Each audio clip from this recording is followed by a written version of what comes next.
You're listening to the AstroMommy Weekly Horoscope, a forecast that hopes to shine a light in the dark, helping us all see where we've been, where we are, and where we're going. Whether you're a first-time listener or a long-time subscriber, thanks for being here. I truly appreciate you being in the AstroMommy community. I hope you enjoyed this week's horoscopes and card reading. If you would like to support the AstroMommy Newsletter, there are several ways to do so. Subscribe on Substack, share it with a friend, schedule a reading, check out my family's Etsy shop, Metaphysical Flamingo, or just leave a tip. Without further ado, here is the weekly horoscope. The swell of the wave. First quarter moon in Gemini and the sun conjoins Neptune. Weekly forecast for Tuesday, March 12th, 2024 through Monday, March 18th, 2024. Good morning, friends. I hope last week was awesome for you. We had a nice time visiting with family, and something I am excited about that happened last week was that I learned how to knit. 2 of the basic stitches anyway, and now I am dreaming about knitting. My family visit has sadly come to an end, but I am excited about getting back to our academic studies in homeschool. We spent the last few weeks working on a crystal geology unit study with a lot of arts and crafts and a field trip to the museum for a fossil fair, which was really fun.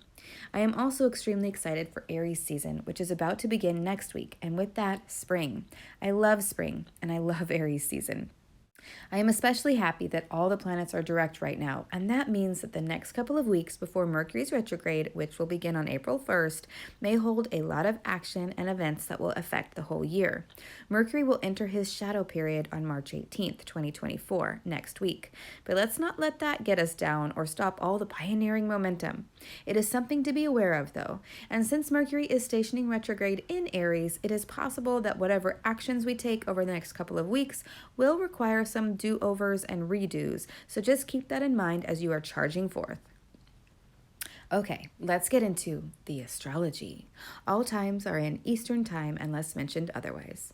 The weekly overview. This week we start with Venus's ingress into Pisces, which happened yesterday. You can read about Venus and Pisces in last week's weekly forecast here or Monday's daily check-in here, including rising sign horoscopes for all to enjoy. Coming up later in the week is the first quarter moon in Gemini on Sunday, March 17th, 2024, St. Patrick's Day, accompanied by the sun meeting up with Neptune on the same day.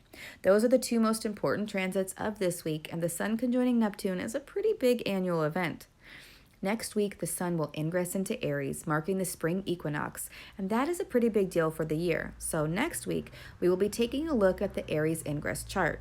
The Aries ingress chart is an annual chart cast for the moment of the sun's ingress into Aries in a given country and shows a forecast for that country for that upcoming year. We will be looking at the Aries ingress chart for the United States, cast for the capital of the nation, Washington, D.C. But this week, we are primarily concerned with the upcoming Sun and Neptune conjunction, which we may start to feel at the beginning of the week. First, we will talk about the first quarter moon, and then we'll talk about the Sun and Neptune coming together. Okay, here we go. First quarter moon in Gemini. The first quarter moon will be at 27 degrees Gemini, 3 minutes at 12:10 a.m. Eastern Time. On Sunday, March 17th, 2024, you can see the moon in Gemini on the right-hand side of the chart above at about the 1 o'clock position. The sun is on the lower right of the chart at about 4 o'clock. With the moon in Gemini in the inferior position to the sun in Pisces, this could create a lot of strategic thinking that empowers the moon to break away from the dreamy, sticky Piscean energy that is content fantasizing in the fog of illusion. This chart feels to me like a strong cup of coffee reviving someone who has spent the night drinking. Whatever seeds you planted with the new moon in Pisces, now it is time for the next step. You could be feeling like you are waking up from a dream, and now you have to take a shower and get ready for the day. There may be lots of activities on your to-do list, and the partying you did over the last week is over, and it's time to get to it.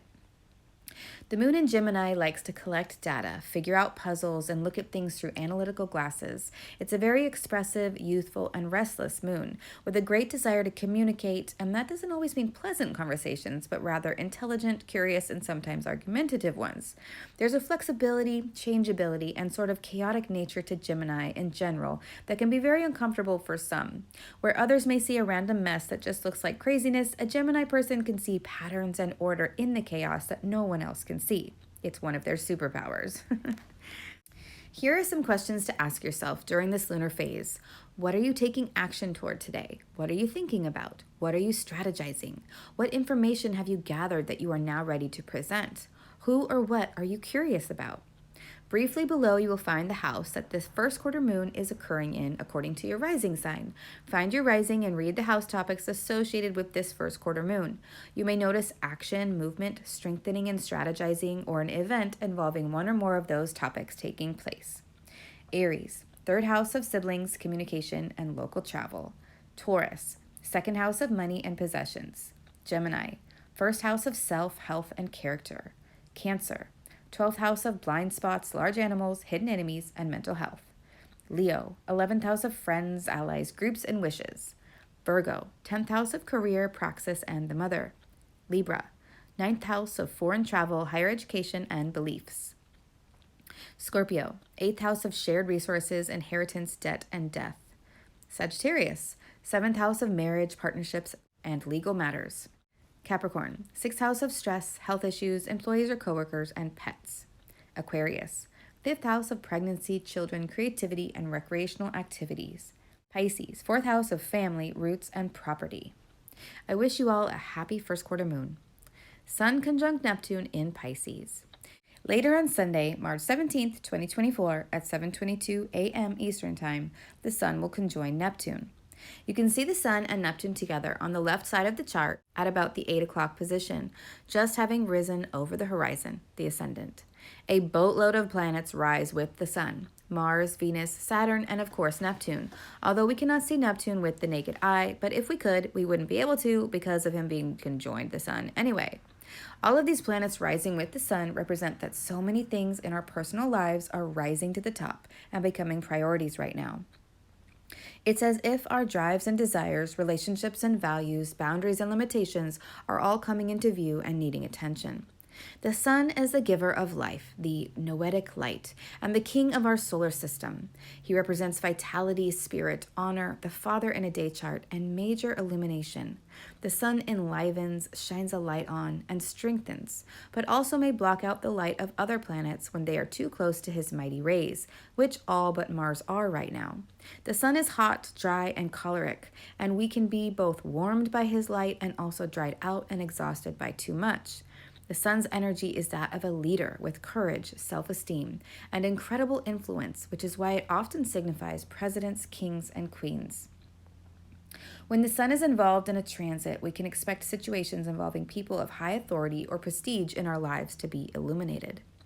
Neptune signifies positive things like spirituality, intuition, dreams, and imagination, and can also represent negative things like confusion, mental fog, feeling lost, dishonesty, and fraud.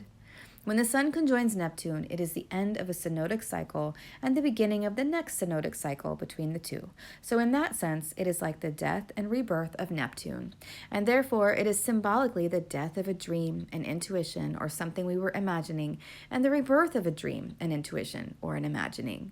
Likewise, it could be the dissolving of a spiritual ideal and the re-emerging of a spiritual ideal that feels like a renewal. Or something dishonest could be found out, illuminated, and brought to our attention, and then resolved. Transits to Neptune are like working with the tide of the ocean. Things come in and things go out. Waves may swell deep in the subconscious, and when they meet the shore of our conscious minds, they may dissolve realities or wash away items that didn't have a strong foundational hold on the beach. We may hear about people in leadership positions losing those positions or passing away with the Sun conjoined Neptune. Plotlines and storylines may go through a transition or a spiritual change. We may have profound insights or dreams. We may get lost momentarily in the sound of the ocean waves crashing on the shore and pulling away back into the whole. We may drift. Since the Sun represents vitality and Neptune dissolves and diffuses light, there could be illness or a loss of strength during this time, especially for those whose natal Sun is affected by this transit.